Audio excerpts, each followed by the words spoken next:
Steven Paul Leiva, and I'm mainly known in my apartment. I thank you for that. Well, I welcome you all. I'd like to make some introductions. We have here an author of novels, incredible amount of short stories. He's an essayist. He's a critic of deep perception. He writes screenplays, even a comic book on occasion. More than on occasion. More than on occasion. The most recent one is 3 weeks on the New York Times bestseller list. There you go. Is that one of the great literary lives in America? Harlan Ellison.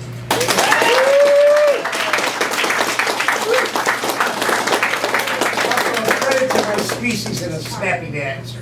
And not to mention wonderful shoes, which matches his tie.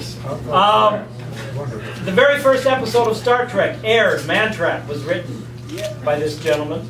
Aside from that, modesty forbids him from saying anything further complimentary about me, because I make a living without having a job, and that puts me on the outs. Because everybody, it seems, is trying to present a Delusian concept called having a job and earning a living. How primitive can you get? Let him give your introduction, damn it. Okay, Star Trek. He also co-wrote the novel Logan's Run with William F. Nolan, which became a very movie. He wrote the original story that Ocean's 11 was based on, and the subsequent remakes and sequels. He wrote a number of well-loved episodes of Twilight Zone. This man has contributed to our popular culture, George Clayton Johnson. What we are going to do is reminisce. Well, here's the thing, though. Their greatest credit, though, or the credit that means the most today, is a credit they share, which is colleague and friend of Ray Bradbury. And so we want to reminisce about Ray Bradbury. I knew Ray for 30 years, but these gentlemen knew him much longer and much deeper than I ever knew Ray. So I am very anxious to hear what they have to say. And the best way to start. Maggie is whispering in your ear. What people?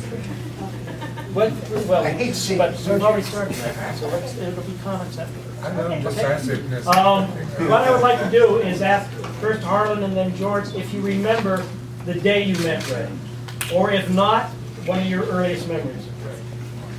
I brought my earliest memory of Ray with me. Since we are in a library, it is apropos. This book is the first edition of an anthology called The Other Side of the Moon, which was edited by one of the great editors in the fantasy field, August Derleth, who lived in Sauk City, Wisconsin. This book is called The Other Side of the Moon. I stole this book from the Cleveland Heights High Library. Stole it. Actually stole it, put it under my coat and stole it. The year after my father died. My dad died in '49 in Painesville, Ohio, 30 miles east of Cleveland. And I got sent to Cleveland to go to school, and they didn't like me and I didn't like them. And I spent most of my time in the library, and there I encountered my first Ray Bradbury story, which is called Pillar of Fire. Now, many of you do not know this story because it was only reprinted in a book of his called R is for Rockin', which was intended for children. But I will read you the opening lines, and you will see that it's not for children. The opening lines of Pillar of Fire. He came out of the earth hating. Hate was his father. Hate was his mother. It was good to walk again. It was good to leap up out of the earth, off your back, and stretch your cramped arms violently and try to take a deep breath. He tried. He cried out. And I said, oh shit, that's good. Now, years went by. I wound up out here in '62. Ray and I had met in '51 in Chicago. Instantly bonded and we corresponded. But he lived, I think he was out here by then, and I was. Our careers were very different. Ray admired Sinclair Lewis and Maxwell Anderson, and writers who had a gentility about them. I was a child of the streets. I rode boxcars when I was 13 years old, rode the rails, drank gypsy coffee with hobos under the trestles, got in knife fights, and I was more like the great novelist Jim Tully, who sadly most of you don't know, and you should, or Jim Thompson, the great pulp mystery novelist, or Jack London. And so while I was out doing it, the way Hemingway said to do it, Ray was reminiscing about Illinois and Waukegan and other unpleasant places. And so we bonded instantly. No one knows why, because we were as disparate as Lum and Abner, whom you also won't remember. But I've given up on trying to get most of anyone younger than myself to remember any goddamn thing except who was on Dancing with the Stars last week. Ray and I hit it off. We saw each other when we were both at the same place, but since Ray didn't drive, that limited our access to each other, but we got very tight through fanzines and other mediums of the time. When I got out here in '62, since I lived at the top of Mulholland and Beverly Glen, I was living in a treehouse at the time, and Ray lived right down off Motor Avenue. It was a 10-minute drive. And since Ray didn't drive, whenever we got booked in the same place, I wound up being the schlepper. So that meant if we had to go 30 or 40 miles somewhere, I had to listen to his fucking lectures. 30 or 40 miles, and I learned all the secrets that his daughter doesn't know.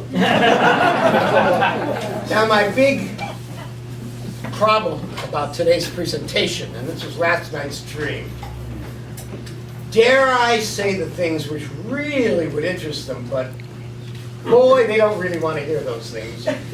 Or go along with the bullshit about what a great golden icon he was. First one. With the secrets. Well, let me tell you, and I'm almost done.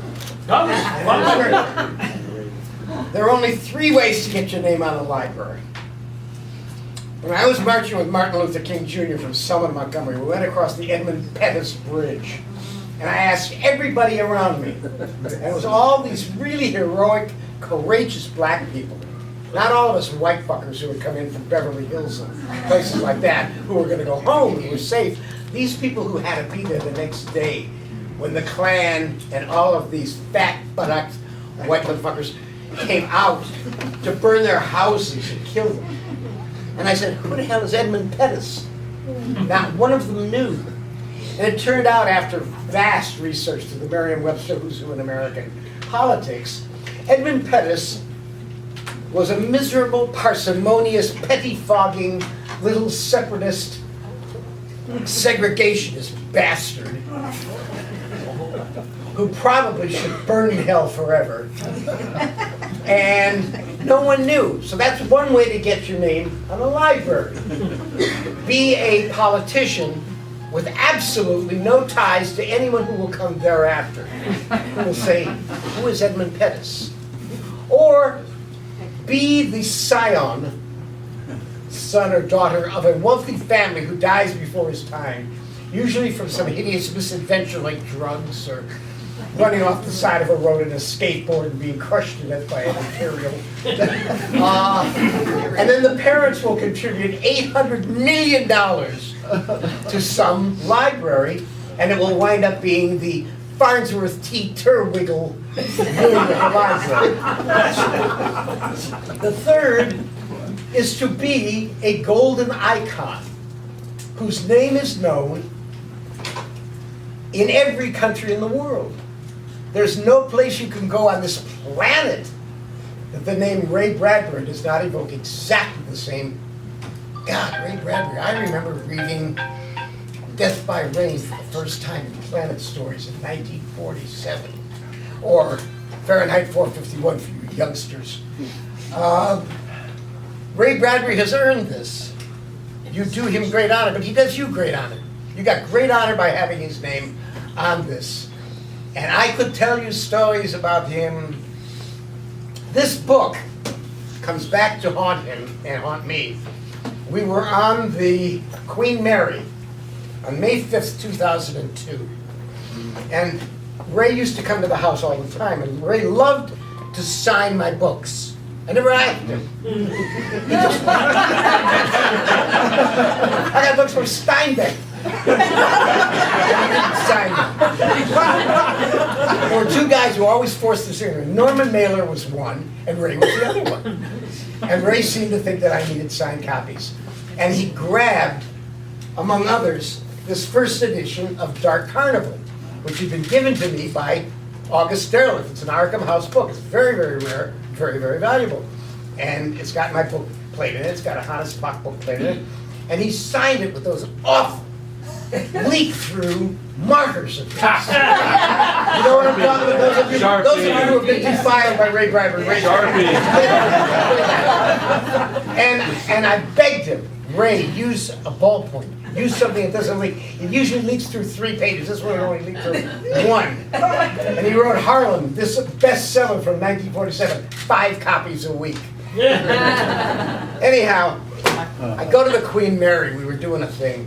God knows what it was. Something like this. And this book meant so much to me. Because I'm a lamb from the Cleveland Library. my library. Still on the lam.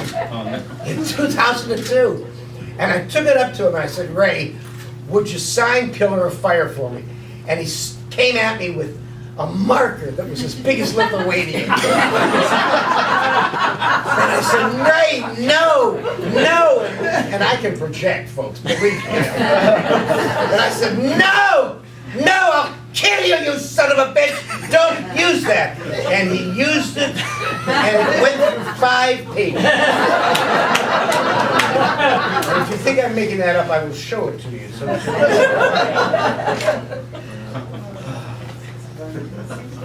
well, here's the page beforehand. It's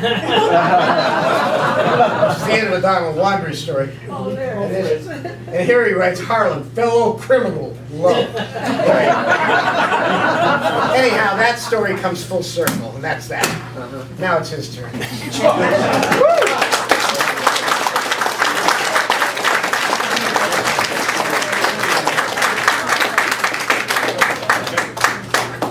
Are you sober? Mildly. Mildly sober. Mildly. Not totally. But I can remedy that. Brought back. So, let's see. Ray Bradbury is a perfectly mature, completely grown adult 14-year-old. I am 15, going on 16.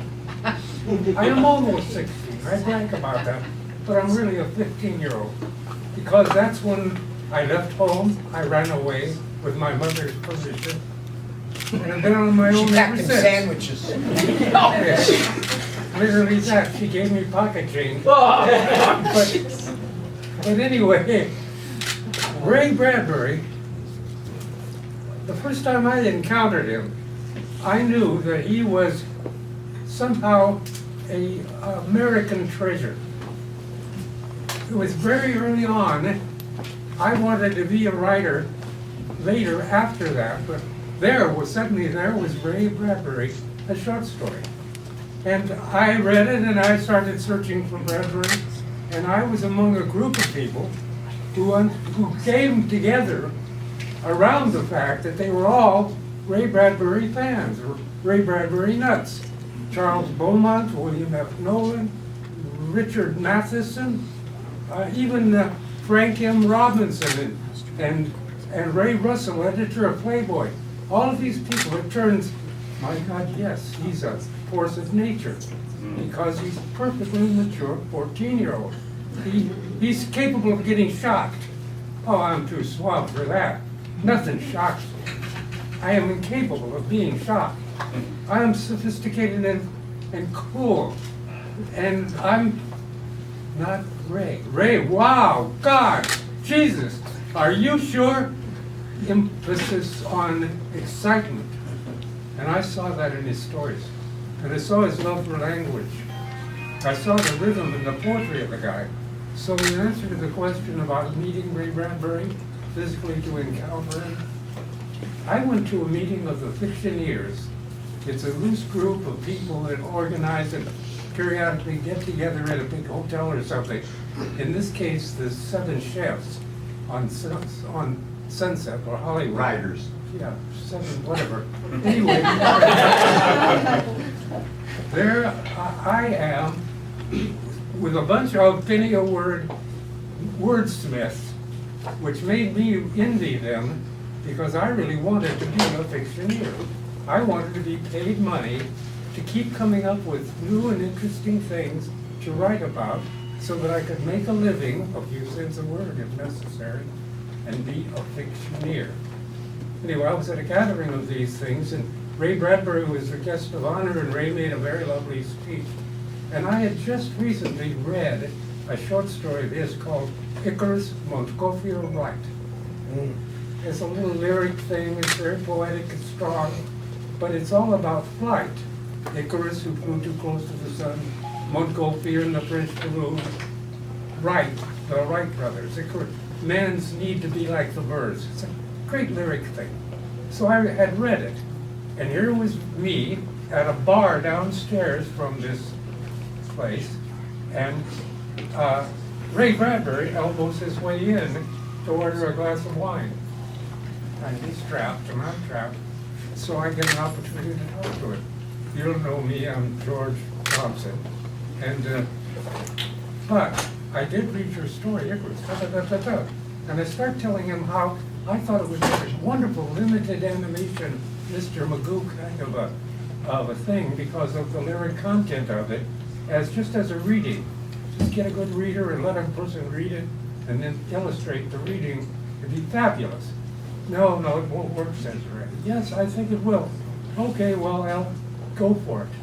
And he gives me permission, so I go home that night and I write a script for Icarus Montgolfier Right. And I managed to get the script to Format Films, and Format Films invested $14,000 in making a 17-minute long semi-animated film out of Icarus. Well, Ray has publicly given me credit for the fact that I brought that element into the world so that now I share credit with Ray Bradbury. I'm very, very proud of the number of people I've collaborated with, including Edgar Allan Poe. You didn't have much say in it, though. There's a book out now that is a piece of Poe-esque writing Poe wrote, and people are out for a chance to collaborate with him. So if they'll fit his thing into their thing, and I was one who was successful at that. But anyway, because I'm a natural-born forger, I'm totally uneducated. I've repeated the 6th grade twice, so they wanted me to learn school, but I could not learn school. I left in the 8th grade. I know nothing. I failed everything I've ever gone into academically. I feel alien in a classroom, but I love libraries. Libraries have really been an important thing in my life, and I self-recognize Ray Bradbury's contribution to reality by his pains of beauty in certain libraries. Anyway, George Clayton Johnson, that's who I am.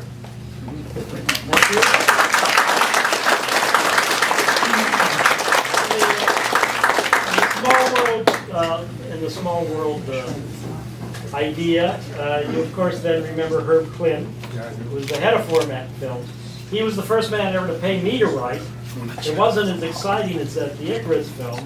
It was a film done for the Defense Department with photography in motion. And to this day, I've still never seen it. It was done for the Department of Advanced Research, the secret thing. But We showed it at the Telluride Festival. Oh, Mr. Shit! Oh, well, anyway, it was called Cartography in Motion, if you ever run across it. Like some of you possibly, the real way I first met Ray Bradbury, of course, was in his work. And it was the opening of Martian Chronicles was Rocket Summer. And those opening lines grabbed me, like I don't think I'd been grabbed before. And then later, the great influences on me wanting to become a writer was Ian Fleming, the author of the James Bond novels, and W. Somerset Maugham.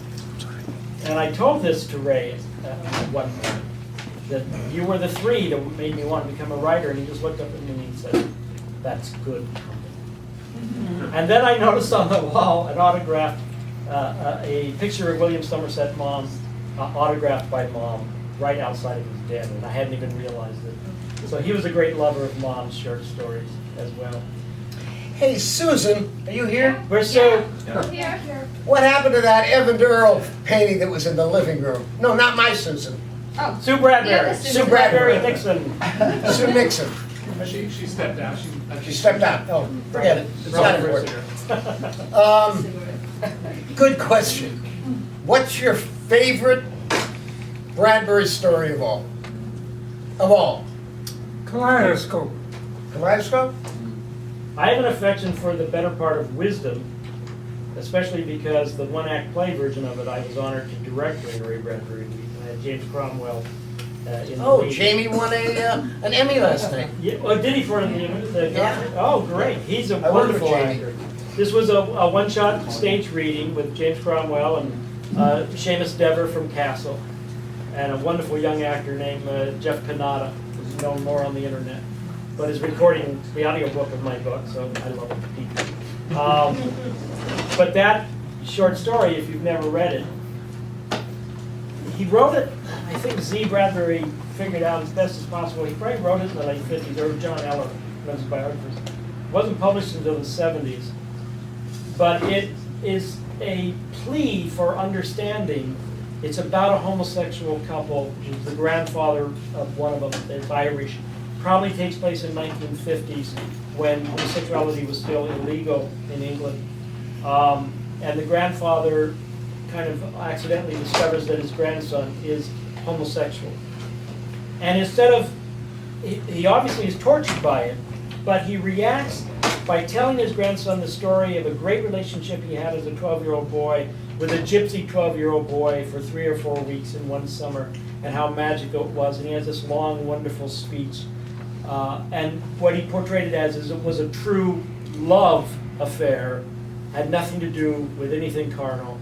And the message of the piece is, as long as there's love, it's love that matters, everything else doesn't matter. And he wrote this many, many years ago, and I had not read it until I was asked to, by Ray, to direct this piece. And it was so moving to me that Ray could see the importance of that particular thing. And it was a long time before he could get it in the print. And it still to this day, it moves me just thinking about it. And we gave, James Cromwell obviously gave a great performance, they all did. And just before they go out to perform, Ray says to him, "By the way, this has never been performed before." Which I don't think is actually true, but Ray told us that, and it was like, thank God you didn't tell us before. But I think it gave Jamie Cromwell and Seamus and Jeff a little more something, and they just did a wonderful reading that night. It was a great night. Ray loved it. What was your favorite short story? Kaleidoscope. This is a story about a rocket ship that's torn apart by an asteroid or something, and all of the spacemen in their costumes separate, and each is heading off toward a distant place, and each sort of knows space, and they realize what has happened to them, and they realize that they're connected, and that they're all dying. There's no escape. But meanwhile, they got the oxygen, they got the communication, and so they talk to each other. And the conversation is just electrifying. And the end of the story is so wonderful. Erwin Shaw did it in a story called The Girls in Their Summer Dresses. Yeah, great story. The last 2 lines completely shift focus. In a weird way, they super focus everything together. But they go a completely different place, and they violate almost every rule I've ever heard of in fiction. But that very ending is what gives that story its power. Well, Ray Bradbury did that too. You know, just a small book. Here's some guy falling through space, realizing that he's the one that's going to come back into Earth's atmosphere, and he's realizing that when he hits it, he'll burn like a match. A small boy walked down a country lane, looked up and said, "Look, Mom, look, a falling star." "Make a wish," said his mother. "Make a wish." Still can make me cry. Still, I've read it a dozen times. Magic, exactly. What is he doing that makes it permissible for him to get away with such a heavy no-no, you know? But he doesn't, and it is so done so rarely that I give that story like, whoa, this thing is. And I think Ray never cared much about no-nos. So. Now, Ray was a great dinner companion. You guys have any story of a particular meal? Oh, you yeah. had? Oh, but you didn't ask me what my favorite was. Oh, I'm sorry. What am I, chopped liver? No, you asked me first. Okay. Harlan, what's your favorite Ray Bradbury short story? Or novel, for that matter? None, I hated them all. My favorite Ray Bradbury story is a very little known story called The Fruit at the Bottom of the Bowl, which is a Poe-esque, not a horror story or a thriller or a detective story, but a story of obsession, which if you haven't read, I should give it away, like these two. It's a wonderful little story. It's about a guy who kills another guy and then starts worrying about the fingerprints that he's leaving behind. And Ray took that simple idea and did what real storytellers do. He said, "What if?" And he took it all the way out to the edge. And that's what you do every time you write. You walk right out to the edge of the abyss. And then like Wile E. Coyote, you step out into air. And as long as you don't notice you're standing in air, you're cool. Ray and I used to go to dinner a lot because I drove and he didn't. But Ray and I would come pick Ray up and take him and we would go. And we had favorite places to go. One of the favorite places we had to go was the Pacific Dining Car downtown. And one night I was working at Paramount, as was the fabulous Lee Brackett, Leigh Brackett. Wonderful novelist. Lee Brackett was a great novelist. She had written the Eric John Stark books and had in fact written a story with Ray in Planet Stories, something like Sex Goddess of the Venusian Moons or something like that in Ray's early days. But to work with Lee Brackett knew Raymond Chandler, knew Dashiell Hammett. In fact, she wrote The Big Sleep, the movie The Big Sleep. And Lee Brackett was just nonpareil. And she was married to her equal, who was the great star smasher, the novelist Edmund Hamilton, who went all the way back to the Gernsback days. And he'd written all the Captain Future stories, and he'd written just an enormous amount of work. And they lived in Ohio, which is where I first met them back in 1949, 1950, when I became a science fiction fan. And Lee and Ed took to me immediately because I was a loudmouth, brash, absolutely. The only thing that has ever held me back is my humility. They like the cut of my jib, to be candid about it. And I adored them. I'd like to see your gym.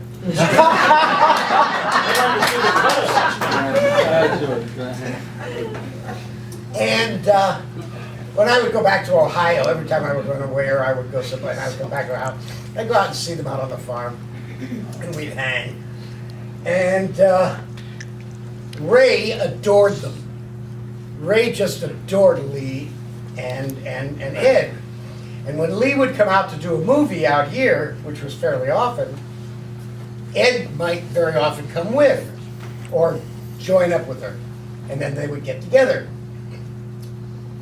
And they would drive and he would mooch a ride. And they'd go to the Pacific Dining Car. One night, the four of us Lee was working on a horrible movie for Howard Hawks called Red Line 1000? Red Line 5000? It was either Red Line 1000 or Red Line 5000.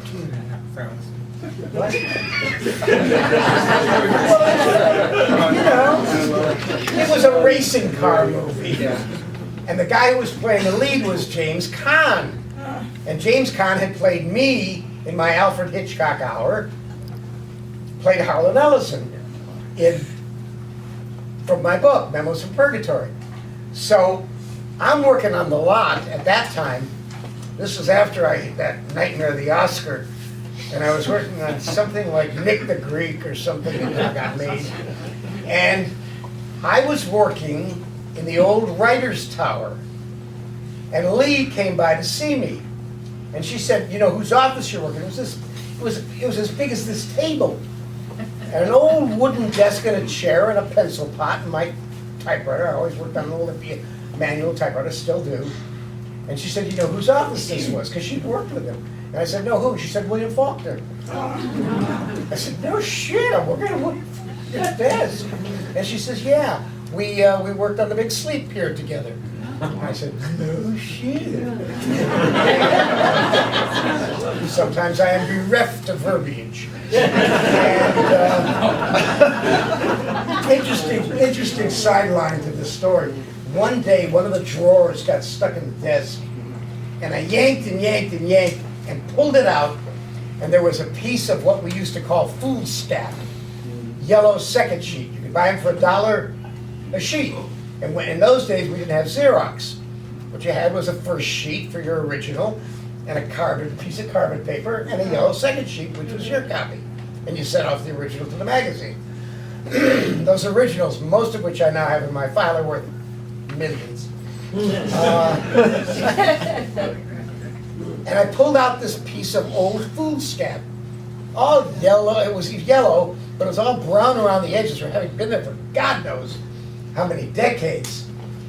And all it said from top to bottom, typewriter, top to bottom, left to right, all the way, boy gets girl, boy gets girl, boy gets girl, boy gets girl, boy gets girl. I thought, William Faulkner. He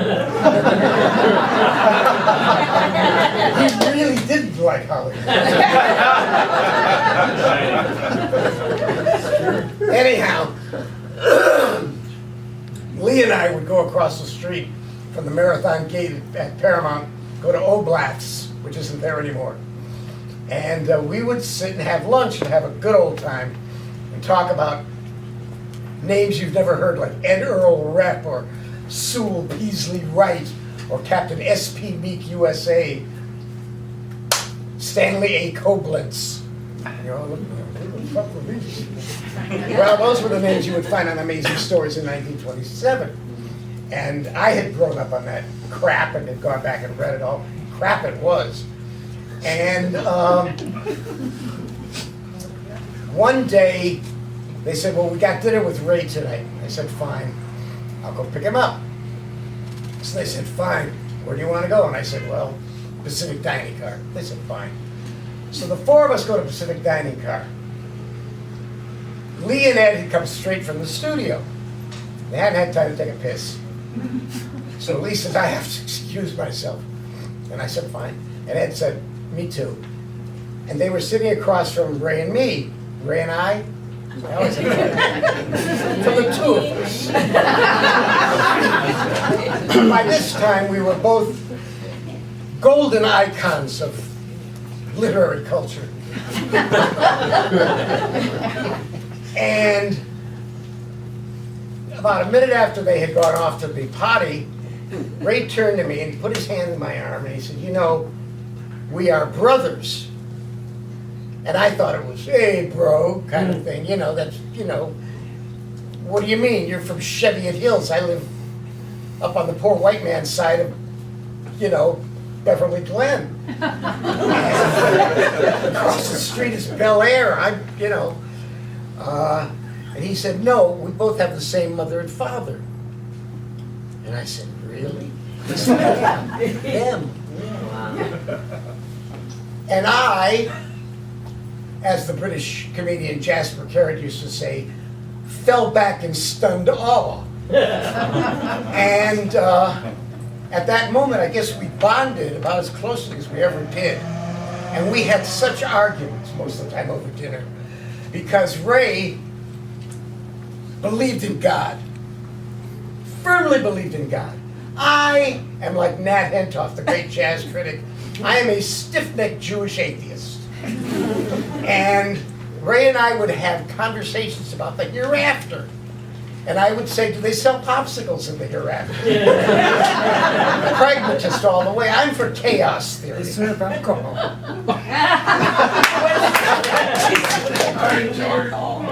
Is that where Hydrox go after Oreo forced them out of the market? And Ray would look at me as if I were a poor, benighted Sancho Panza. And he would look wisely at me. He always admired the fact that I had better hair than him. And he looked at me with great emotion and would say, "You'll find out." And I would say, "You'll never know." So when Ray was in his last days, oh, by the way, Ray's hearing got very bad at the end, to the point where he couldn't hear anything on the phone. Yes. And he had devices, loudspeakers, and all manner of things, quad electrostatic screens, God knows what. And I would call, and I would say, "Hey, Ray, it's Harlan." And he would say, "Who?" And I'd say, "Harlan." And he would say, "Who?" And I would say, "Harlan." And this went on for an interminable amount of time. Until finally I couldn't take it anymore.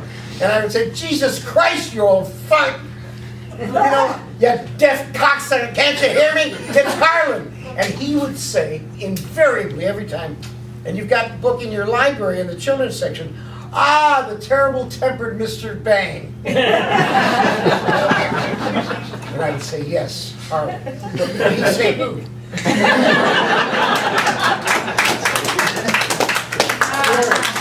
have a bigger conversation story or any kind of a social occasion with Ray. I must say I was always in awe of him. When we were doing the Icarus film, you know, we'd get in those arguments that producers and writers, and I mean, it's heated discussion, right? And you know, Ray's turned and say, "Allow me to be contrary." And just make me a rhythm, you know. How can you shout at a man says? Anyway, I've always admired the man so much. I'm not exactly quite sure. Part of it is just the electrifying quality that some of his stories have. They're simple as can be, but I look at them with such envy. I wish I could do the story. God Almighty, I wish that was me.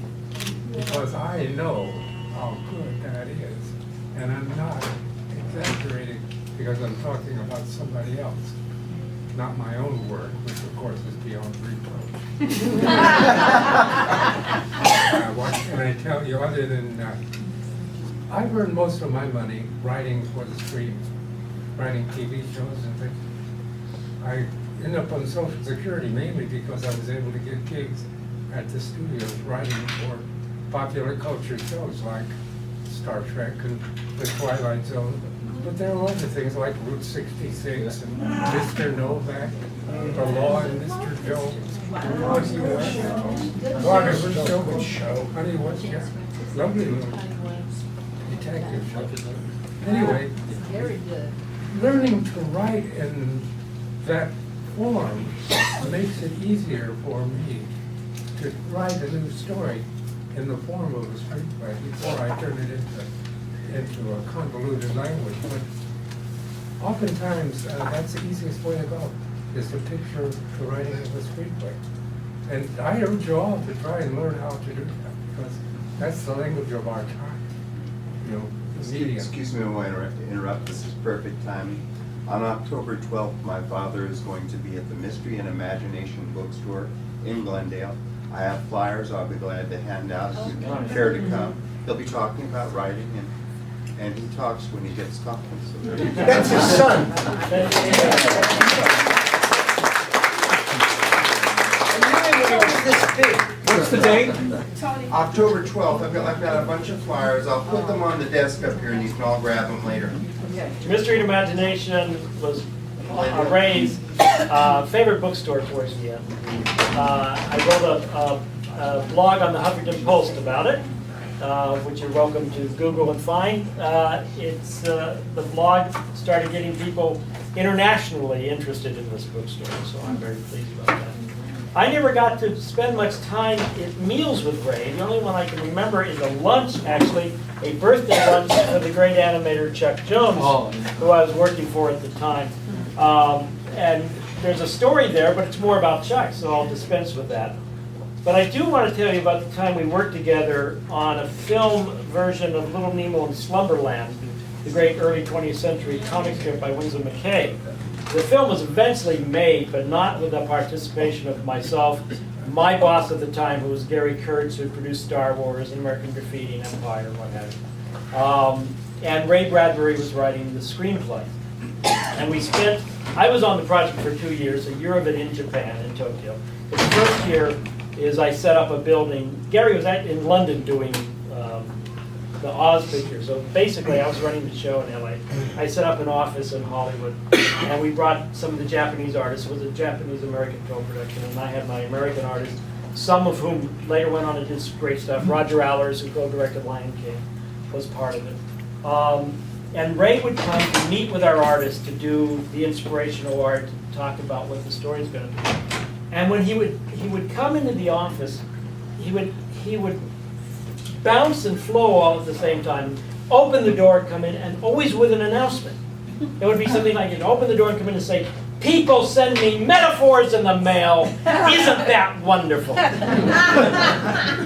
That's Ray. That's absolutely wonderful. That's great. But one day he came in, bouncing in like that, and he says, "I just came from a writers' conference, and I told everyone, you don't have to read Saul Bellow." And I was reading The Adventures of Augie March at that time. And so I be honest with you, I found it a little bit disturbing that one writer who I adored was saying I didn't have to read another writer who I at least liked. I always found Bellow a little different. And I discussed it with my assistant, who later became my wife and is still my wife. And the next week when Ray came in, my wife, who unfortunately couldn't be here today, who's always had this wicked, and still has, a little bit sense of humor. Ray loved her. Ray really, he loved giving her hugs, let me put it that way. He would go into her office and she said, "Oh, Ray, I was just talking to Saul Bellow and he had wonderful things to say about you." And Ray's jaw dropped, and then Amanda luckily gets a twinkle in her eye, he caught it, and then he just started bellowing and laughing.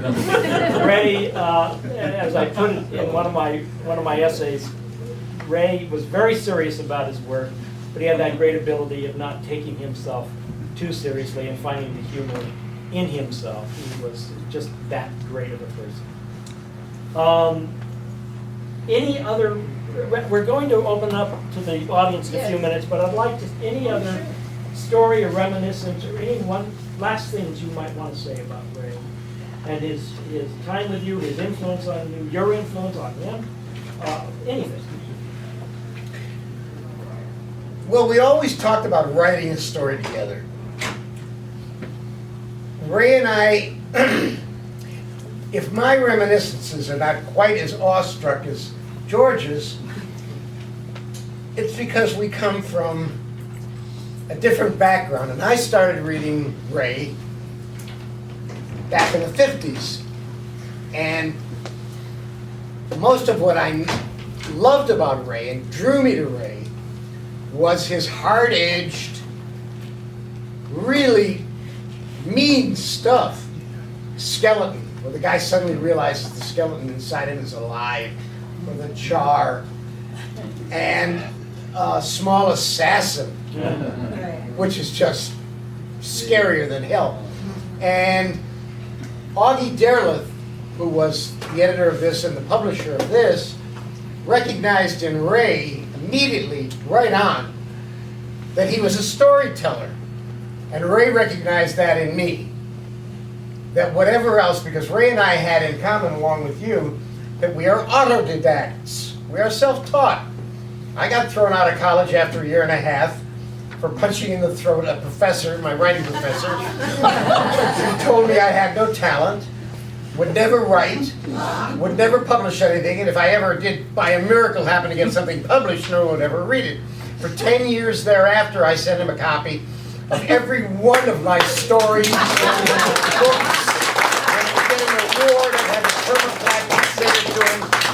And I even have a great punchline to that story, but that's for another time. Ray and I instantly perceive in each other that one thing. In this life, everybody thinks they can do three things. If I had a dime for every asshole who has come up to me at a party and said, I'm writing a book, and it's about my life, it'd be really interesting.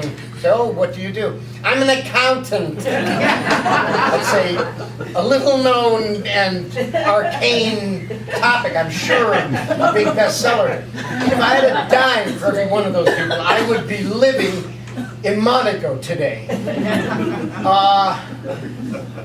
Everybody in the world thinks they can do three things well. Everybody thinks they can write. Just give me the time and I'll write. Everybody thinks they can drive a car. And everybody thinks they know how to fuck. When in fact, all three of these arts are skills and take a great deal of practice and knowledge and expertise. Years of dedication. Huh? Years of dedication. Years of dedication. And storytellers hear the music, and they can spot each other instantly. Jonathan Winters and I, the minute we saw each other,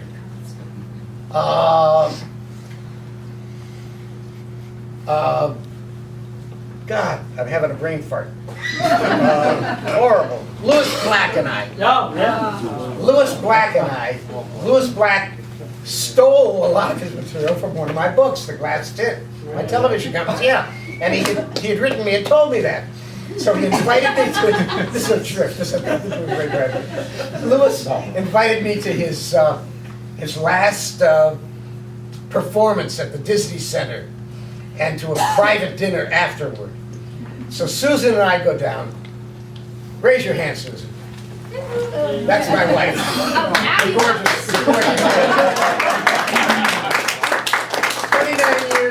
29 years together, 28 married, and counting. We go out of the Disney Hall and join a huge queue waiting to go into the restaurant there, where they serve arugula and other crap that no normal human being would eat. Some schmuck found out that they could make money off selling weeds. You people who watch cooking on television.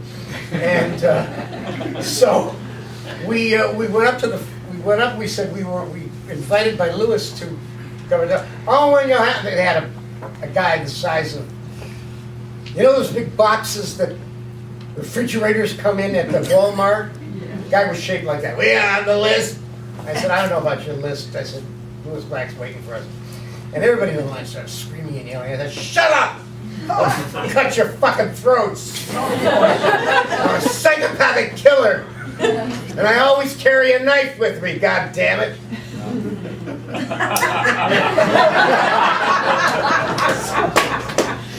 So, they packed away quickly. Guy let us in. Louis came down from backstage, and I knew that we had to say something to each other. You know, when the Pope met Attila the Hun at the gates of Rome, and Attila was about to sack Rome, the Pope came out and said something to him, and Attila the Hun turned back, and of course, 9 years later, Alaric the Goth sacked Rome, but it was, so I think, somebody's going to say to me, Louis Black, what were your first words together? Like, what were your first words to Ray Bradbury? And I said to Louis Black, I handed him a copy of a movie that they had just made about me called Dreams with Sharp Teeth, which you can Google up, and it's on, Get it. yeah, Amazon. it's on Amazon. Dreams with Sharp Teeth, wonderful film. And I looked at him and I said, what a piece of work is man. And he looked at me and he said, are you the Harlan Ellison? Gee, shit. And I said, you're a great disappointment to me. Anyhow, where did I start? I don't know. Ray and I once did a, after this dinner with Lee Bracken, Ray and I once did a thing like this for a high school. I wish your high school kids had been here. They were really great. I like the one who picked his nose. And I flirted with the one who kept doing this and giggling like a Japanese schoolgirl. They seemed shocked that I told them I had screwed a nun. I don't know why. I guess because it was a Catholic school they went to. Anyhow, the kid gave me this. Wasn't that good? Anyhow, nice woman. You know. Good to get to heaven. It was there. Oh, Leiva. Your mother and I expected so much of you. Consistently disappointed. Ever since you struck the cow. Nice woman. That was good.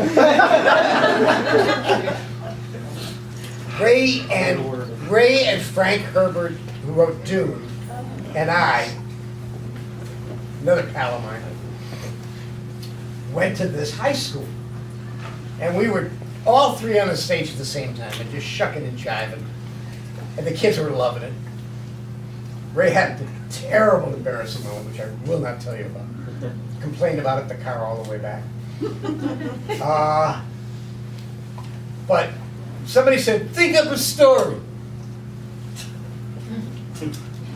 That's like people who come up to me and say, it's like Willie Loman coming up to his brother Ben in Death of a Salesman. What's the secret, Ben?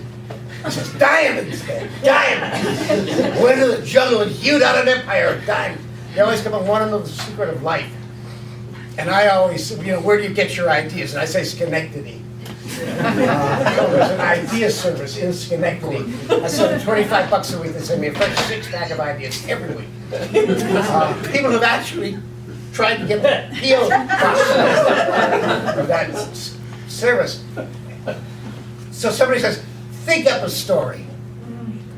Well, easy enough for them to say there's about 2,000 kids out there. So Ray said nothing. Frank Herbert turned the other direction. And I'm standing all alone in the middle. They're all looking at me.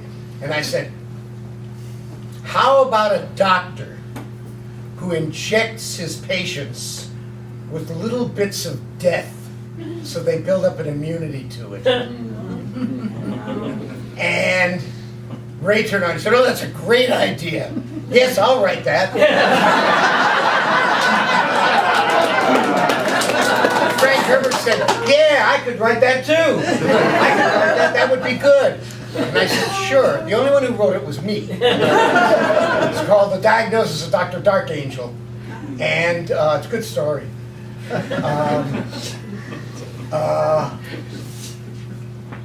That was a Ray Bradbury story. There you go. Yeah. George, one last word.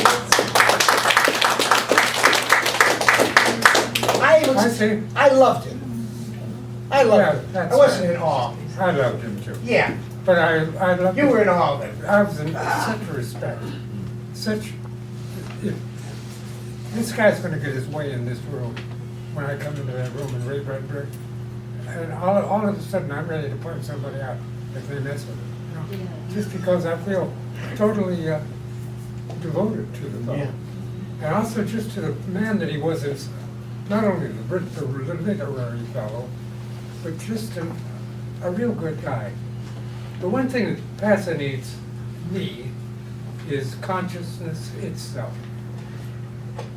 And if you didn't, that sense of being aware that you are aware, and if you didn't have consciousness itself, there isn't a way in hell I could tell you what it's like to have a mind, to do the magical things that happens in a mind at any given moment, planned or unplanned.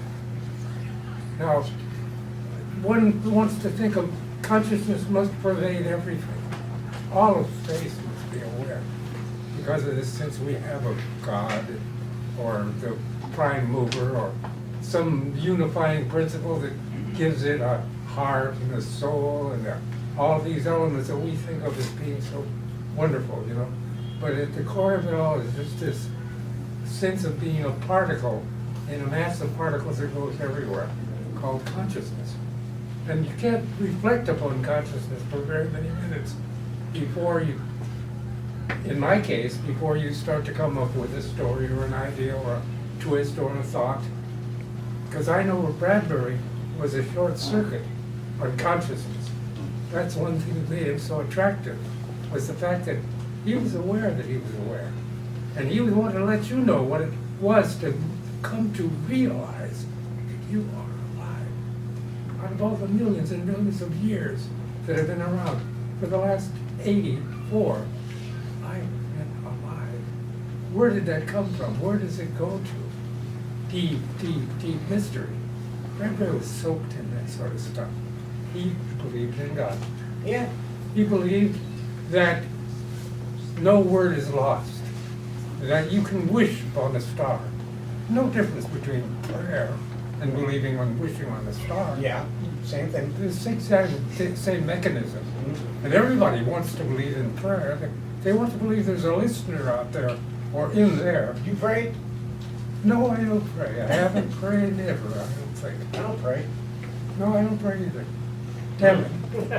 What are we missing? Fuck 'em. No. We dismiss it too easily. They're into something. I wish they all knew what it was. People who pray, who actually believe Yeah. that the supplication, and yet you wish. You must wish. And then you listen to the news reports from Kenya. Yeah, you're calling it You prayer. wish you weren't there. Anyway, you get the idea of what I'm talking about is consciousness itself. The minute you start to focus upon that, you'll start to become a writer. Because Harlan can't move a step without it. Ray loved humanity. Ray really, that's hard to say. Ray really believed in the perfectibility of the human spirit.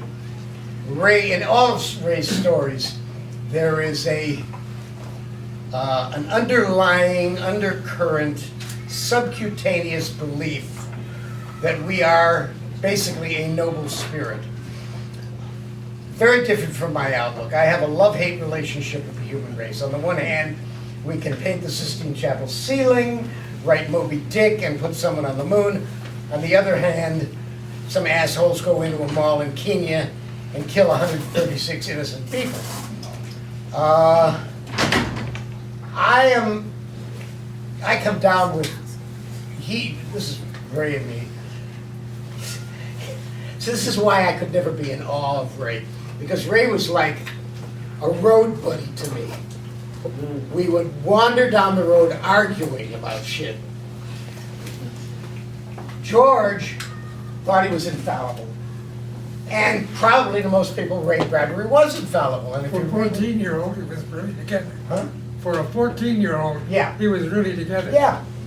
He and I would talk about this, and I would say, I come down with Mark Twain, who said, if you believe there is a God, some great bearded entity up there watching to see whether you masturbate or not, and you look around you at the state of the world, you are forced to the ineluctable conclusion that God is a malign thug. God is bald, too. That's Twain. long hair. I'm not good enough to think that. That was Twain. But Ray would get enraged. He would absolutely explode. He would go ballistic on me. No. Have you never looked at a flower? And I would say, oh, don't start with the flower thing with me again. And he would do the flower and the golden sunshine, and I would say, Ray, I've read the October Country. Ray, I know about all that stuff. Ray, look what happened in Dubai yesterday, Ray. You know, God makes hair-lipped children. Well, there were many sides to him. Yes. I wonder why God does that. What, hair-lipped children? To children, or, you know, or sends a guy into a shopping mall with a high-powered rifle. You know, what the hell is that all about? God, can't you see this happen? Well, possibly, George, it is that someone is listening. It's called the NSA. Ray sent me a box of chocolates once, only once. I don't eat chocolates, but Ray sent me a box of chocolates. I had a story that was collected in the Best American Short Stories called The Man Who Rowed Christopher Columbus Ashore. And that's one of my standard atheist tracts, the basic concept of which is God, unlike Einstein says, God does in fact shoot craps at the universe. And then one day he will give you the lottery and you'll win $20 million, and the next day he'll give you colon cancer.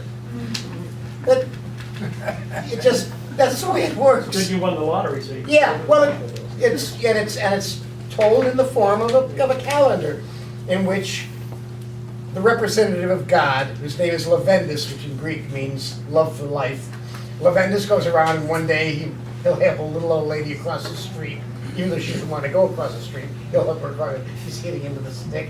And the next day he'll firebomb an orphanage. And it got picked for Best American Short Stories. And Ray had wanted to, Ray had made it into Best American Short Stories once. And he wanted to make it again. And he saw my story, he sent me a box of chocolates. And the following year, Ray wrote a story. And I don't know where, I can't remember now where it was in Cosmo, or someplace unlikely. Well, he had stories in Cosmopolitan. And it was a wonderful story. It was a wonderful story about a witch dreaming. And I called Martha Foley, who edited the book. She whittled it down to whoever the guest editor was going to be. If it was going to be Sal Bellow or Norman Mailer or Sylvia Plath or whoever, she whittled it down from 10 million stories down to about 50. And I said, you got to look at this story. You got to see this. It's time for Bradbury to be back in the book. And I sent it to her. Didn't make it, but she called Ray, and Ray sent me the box of chocolates. And I just remembered that story. But let me, before we go to the audience, let me just... Did I go on too long? No, that's fine. Well, not for you. Oh, well, everybody is still here. I think that's your answer. They wouldn't be here if you thought you went on too long. I told you I worked with Ray on this Nemo project. And then we would see each other at times, usually because I would go out to a signing where he was. And then there were long periods where I wouldn't see him. And one day, one of the first Los Angeles Times book festivals where Ray spoke for many years, my wife and I went. And we were walking across the campus in sort of like a grove of trees, as I remember, and suddenly saw Ray standing alone under a tree.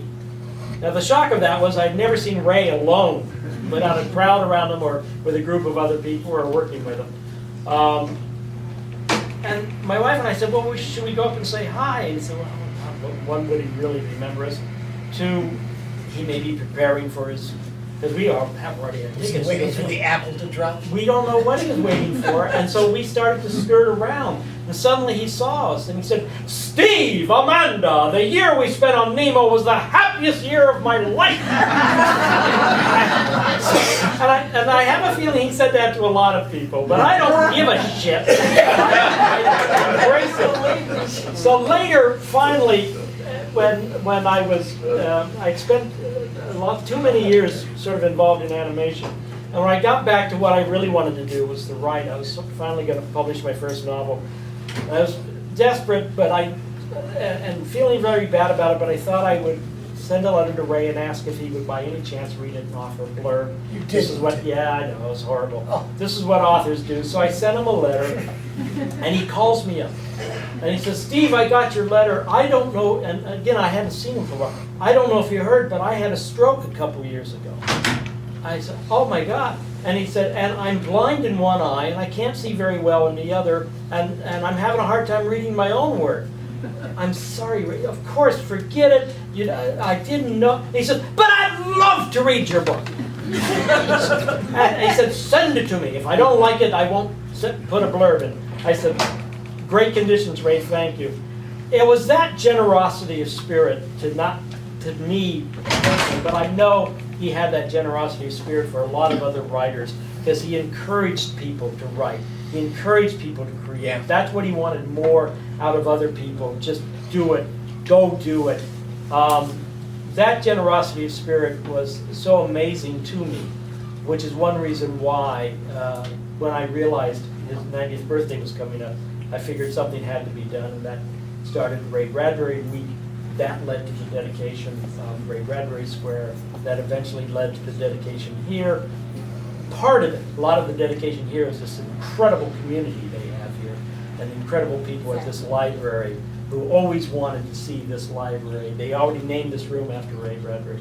Anyway, so that's, this is great that this library is here, that Ray's name is on it, and despite the fact that officially it cannot be named the Ray Bradbury Library, his name's on the wall, and I'm sure everybody in the community will start referring to it as the Bradbury Library. Let's go to the Bradbury Library. Meet me at the Bradbury Or the Library. Edmund Pettus Library. Or that. In Waukegan, maybe. What, Edmund Pettus Yeah. Bridge? No, it's between Selma and Montgomery. Oh, that's right. That's where they turn the bridge dogs between on us. us. So in any case, I think I'm going to turn it back over to Maggie, who's going to ask some of you to say a few things about Ray. Hold on 1 minute. You know, before I let the next author, who has come here from Utah, to have a few minutes, I want to thank Tony. Tony? Yeah. If you were lucky enough to get one of these badges, Tony, stand up Uh-oh. and just tell us for a moment. Oh, okay. I wasn't really asked to prepare any remarks today. No, just, Talk about the badge. yes. Talk about the well, this room here has meant a lot to me for quite a long period of time. I've been a writer ever since I wrote my first high school column and immediately got sent to the principal's office. So I knew I was onto something, but I never really considered myself a writer until I read a book that changed my life, which was Something Wicked Comes This Way. And I had issues with my dad, and the way the book played out just meant so much to me. And so I've always had an affinity for Mr. Bradbury, but never really had a chance to, can't quite sing with it, to hear him speak until he was at, Bring it up here so I can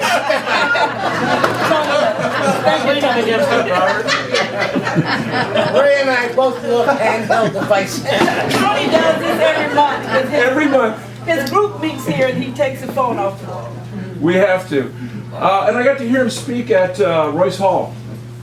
And he talked about Moby Dick and dealing with John Huston, and it was all funny and charming. But when he started really talking about writing, I really can't talk about his writing because he's such a terrific writer, so far superior to anything I think I could ever produce. But he was such a wonderful human being. By the time he was even 3/4 of the way done, I wanted to run out of the session he was doing and go home and write. There's nothing else I wanted to do.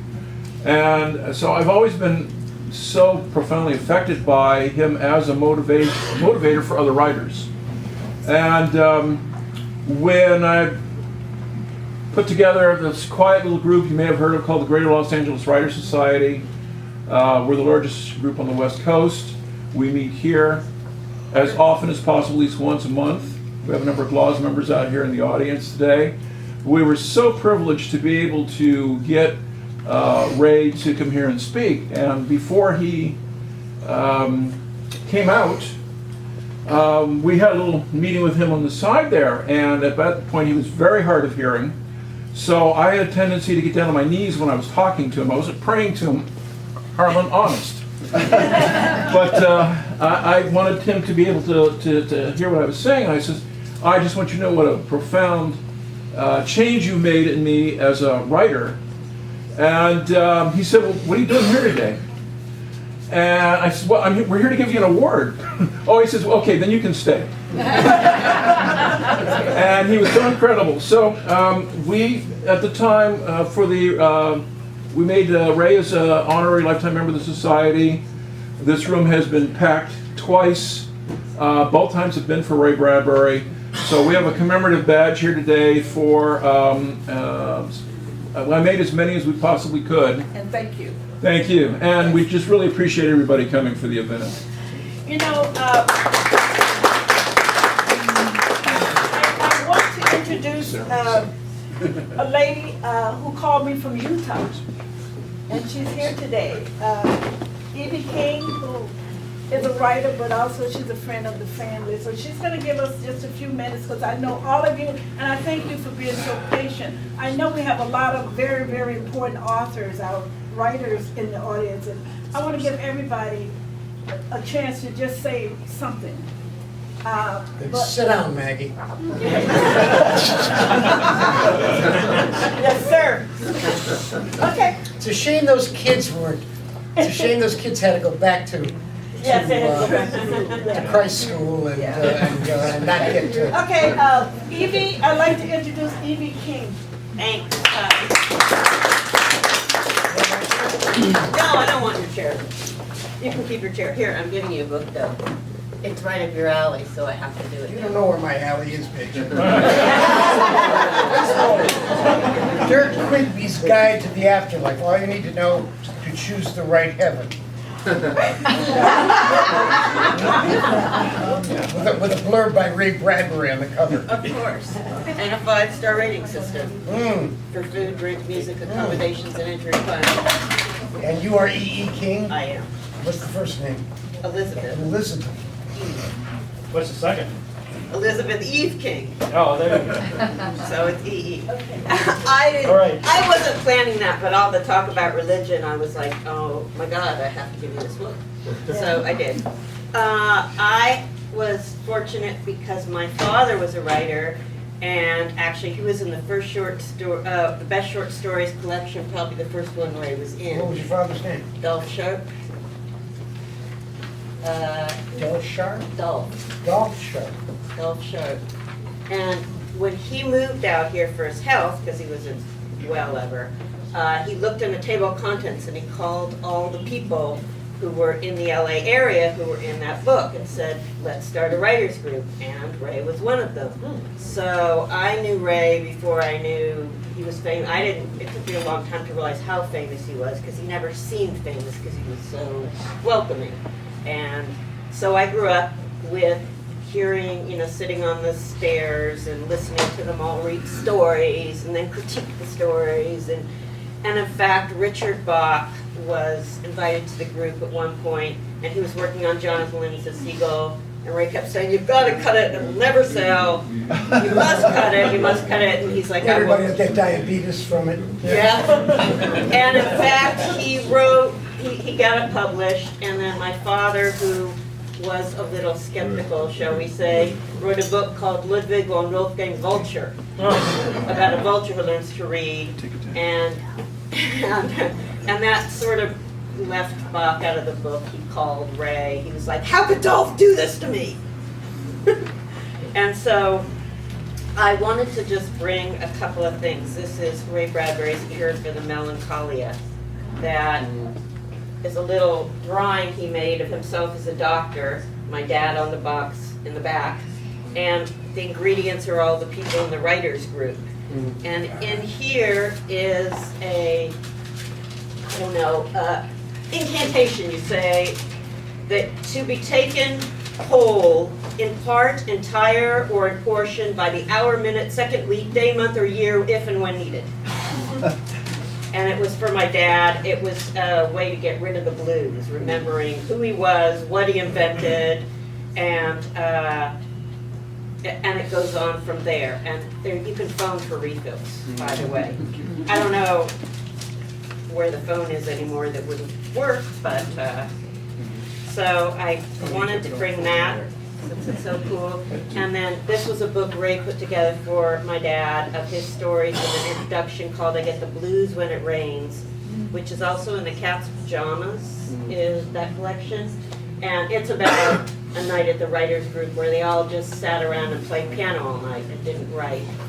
And so when I became a writer, Ray, of course, was extremely generous to me. In fact, he called me, he always used to say, "I am your priest, I am your rabbi, this is your temple, now go forth and write."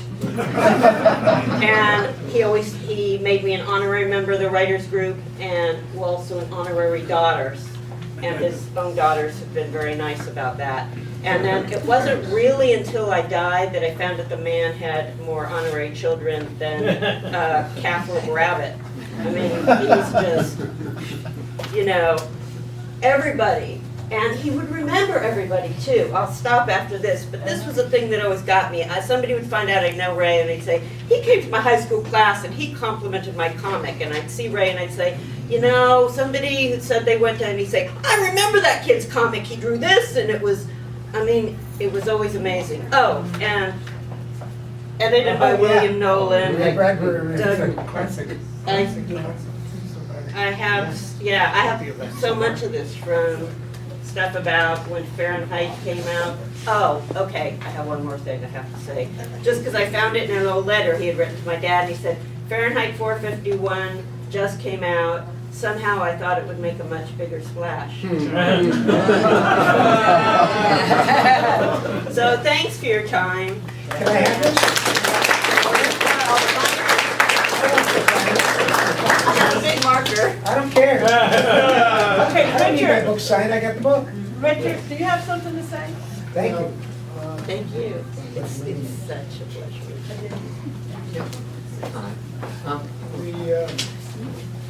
I'm part of the West Side Neighborhood Council, which Terry Tippett is the president. We've raised some monies for the library, and we're very happy to do so. Lots of money. Many years ago, I was doing some research at the Academy Library, and I stumbled upon a fanzine written about 1939 or 1940.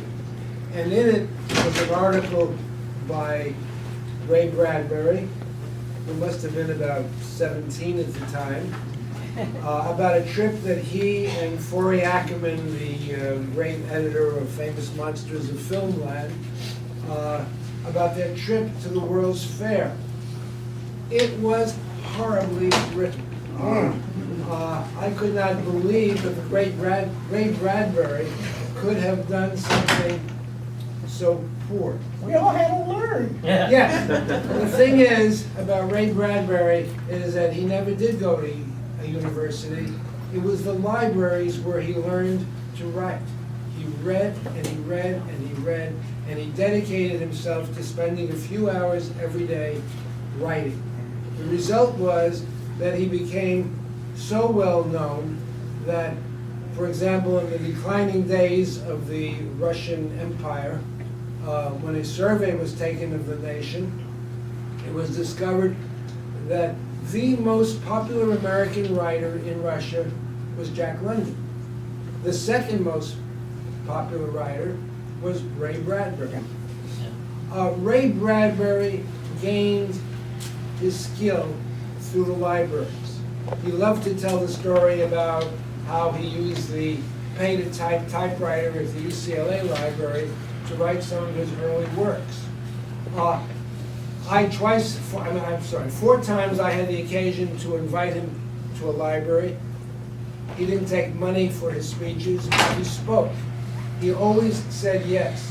He was as great a friend to the library as any man who ever lived. Yep.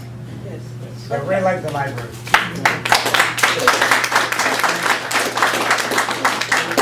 I'm very glad to be here today. I'm Mark Scott Zickrey, and the three men who are most responsible for me being a professional writer are Ray, Harlan, and George. And so I feel very honored, and I made it a point because I got a script to finish today that a whole bunch of people are waiting to shoot. But the first writer I ever saw in person was Ray Bradbury when I was 10 years old in this library. And he said something that struck an enormous chord with me, which was he said, ideally, your work and your life and your art should all come from the same place. And that moment is the moment that I decided to become a writer. And years later, I was literally crawling through Rod Serling's attic, working on my book, The Twilight Zone Companion. And I found a box in that attic. And inside the box were a bunch of scripts that were bought by Twilight Zones but not made. And there were scripts by Beaumont and Arch Obler, who you would know, Harlan, and two by Ray Bradbury. Two amazing, amazing scripts by Ray. And I read them and they were phenomenal, and they were not made. And I wrote Ray and asked him if he would let me interview him for The Twilight Zone Companion.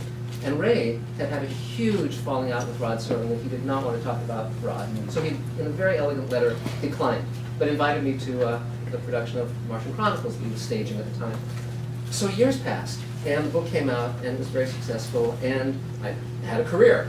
And years later, you know, there's certain people you want to become your friend, and it just doesn't happen. And you give up on that happening. And then years later, through various happenstances, he and I became dear, dear friends. And I would go to his house once a month for about 10 years, and we just talked about writing and building a career and all that stuff. It was amazing. And Ray started talking to me about everything that happened on Twilight Zone, which eventually I'll write about.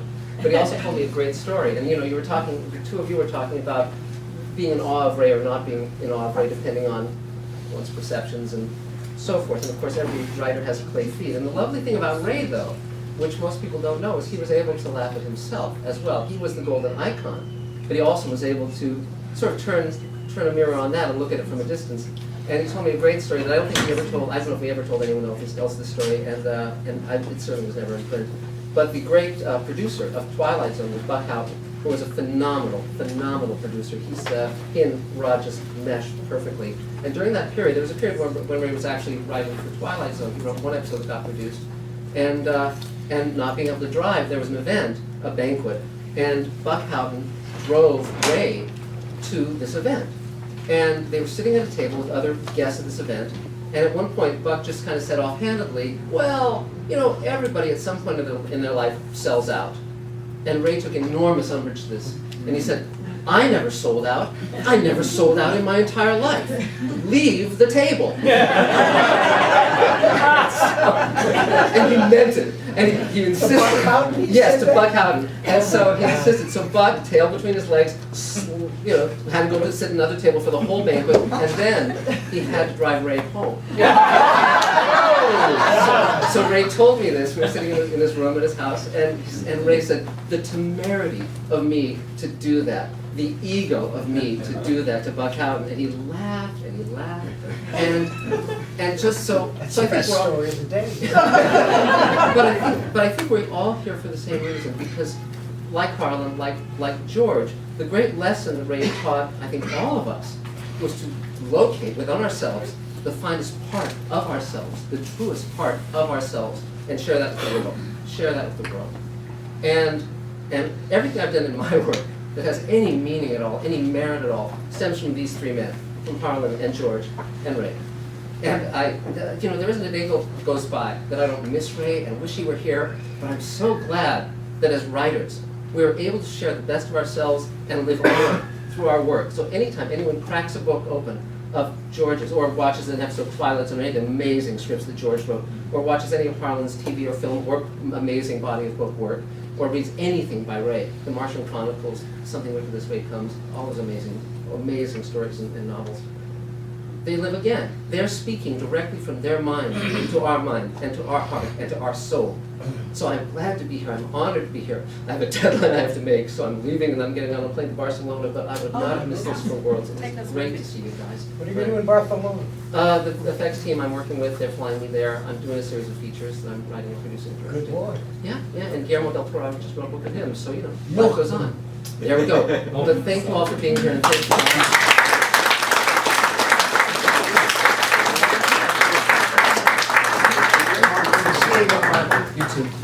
Hi, I was at a Ray Bradbury tribute yesterday, and as Harlan said about him being worldwide, a lady mentioned that her sister is a teacher in Africa, and her class is on Ray Bradbury in South Africa. Also, I'm a member of a writers group, and Ray came to us. We were the very first group ever to ask him to be a speaker back when he was like in his late teens. And he said, "Well, I'm going to come back every single year." We're with the Southwest Manuscript. I thought so. How old are you? She wasn't there when I'll be 70 on my next birthday. But he wasn't in his late teens. I'm 69. I'll be started in 70 on my next 1952. Oh, birthday. okay, I Okay. misunderstood. All right, but anyway, the club has been going since 1949. But I anyway, see. Okay. but Ray came and was one of our very first speakers. Right. And he said, "I'm going to come back every single year."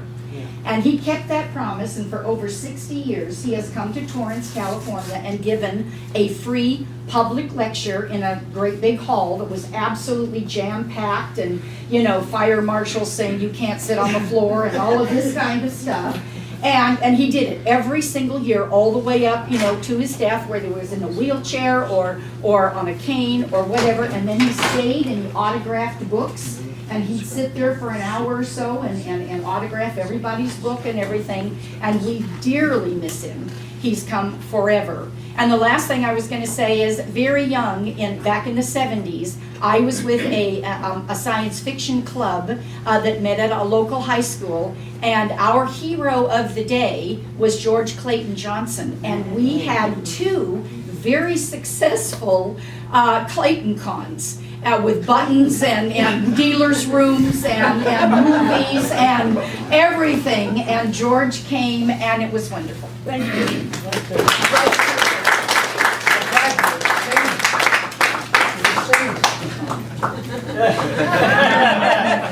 Well, I'm glad I never have to worry about that shit. Because no one ever wants you to come. Back in 1968, I was 13 years old, and I wrote Ray Bradbury a fan letter, and he invited me to come visit him. He said, "Come to my office at this time and I can give you half an hour." I was there for over 2 hours. I had to call my mother to come back later to pick me up than she had expected. And during this conversation, I mean, he was very open, very welcoming, very telling me all kinds of wonderful stories. He also told me about this science fiction club called the Los Angeles Science Fantasy Society, which he said, "You should join this club that I'm a member of." I don't go much anymore, and this was 1967. 68, I went and joined it. In 1970, the club was looking for a new place to meet, and we moved to this park. There used to be buildings down there, meeting rooms and that sort of thing. And we, the Los Angeles Science Fantasy Society, met in this park for about 4 years before moving to other locations. But Ray and I stayed in touch over all the years. We were friendly, we talked on the phone, we wrote letters, and he told me, Harlan mentioned Lee Brackett, about how much Lee meant to him, because when he was young and starting out, she gave him tremendous amounts of time and advice, and he felt he owed a lot of his career to her. Later, I write television now. I started out as a movie publicist, and I was at Lucasfilm working on Star Wars and Empire Strikes Back, and Lee wrote the first draft of Empire Strikes Back. Shortly after, I mean, within days of handing in the first draft of Empire, Lee passed away.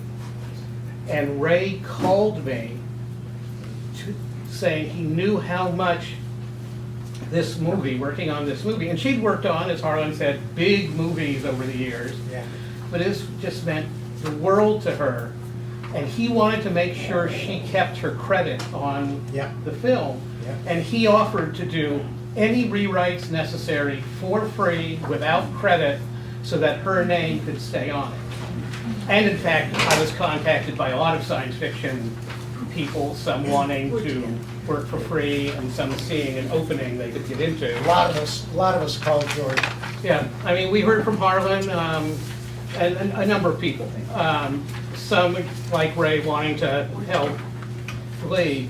And in the long run, George decided to go with Larry Kasdan, and Lee and Larry shared credits on it. But Ray was completely selfless in this. He felt he owed her, and he wanted to keep seeing her name on something that she loved doing so much.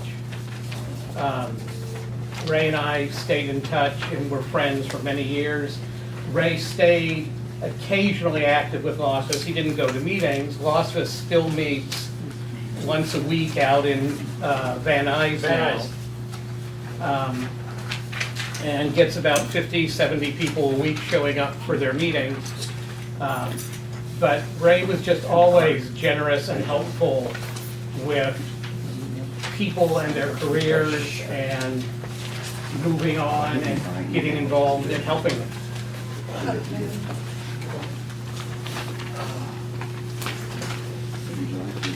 Hi, I'm Michelle Pincus. I'm with the Los Angeles Science Fantasy Society. I'm head of outreach, and we are the oldest continuously running science fiction club on the planet, and Ray is one of our charter members back when he was a teenager in 1934. By the way, I say is because death does not release you.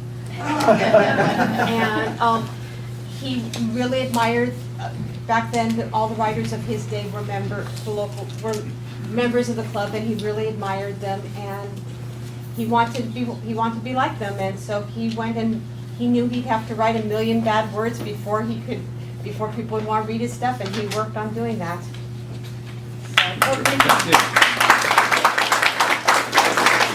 Is there anyone else?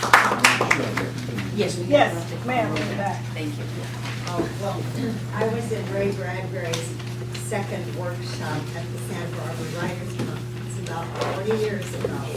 The conference is still going. And when I went back 3 years ago, he was supposed to have been there. Unfortunately, he wasn't well enough to make it, so I didn't see him again at the conference. But with that first time I met him at his workshop, I felt like he'd come down from Mars just to teach our little group. And he gave us an exercise, I think it's in Zen and the Art of Writing. Just go outside, lie down on the grass, clear your mind of every thought, and then the first thing that comes into your mind, start writing. Oh, wow. And that's, to get started. So anyway, wonderful, wonderful person. But I wanted to ask, I haven't heard anybody talk about his poetry, and I loved When Elephants Last in the Door. And I wondered if he talked about it with his friends. I know he talked about his stories. Did he talk about his poetry? Yeah, we did. Yeah, I don't like it. Okay, thank you.